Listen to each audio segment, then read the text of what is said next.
Operasi pasar murah yang digelar di kawasan Ekskompi Kodim 0408 Murah Linggau ini terbilang cukup disambut antusias warga Lubuk Linggau. Pasalnya sejumlah lapak yang menjual bahan pokok langsung diserbu warga lantaran harganya yang terbilang di bawah harga pasaran. Operasi pasar murah ini dilakukan pihak Dinas Tanaman Pangan bersama Perum Bulog Lubuk Linggau akibat dampak mulai naiknya harga sejumlah bahan pokok jelang bulan Ramadan.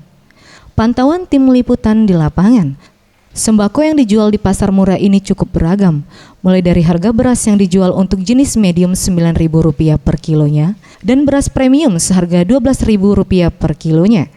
Bawang putih Rp25.000 per kilo, serta bawang merah Rp40.000 per kilonya. Minyak goreng per liternya Rp11.000, gula pasir Rp12.000 per kilonya, serta tepung terigu Rp7.500 per kilonya. Nah, kami sebagai perpanjangan daripada Kementerian Pertanian yang ada di daerah melakukan ini.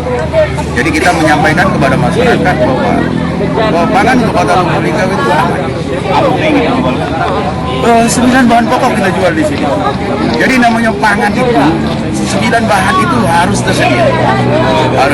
Mulai dari beras, gula, terigu, minyak, bawang, cabai, tomat, 9 bahan.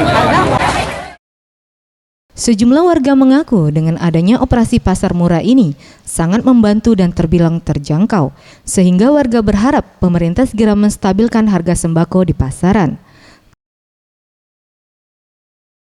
Tim Liputan, Sriwijaya TV.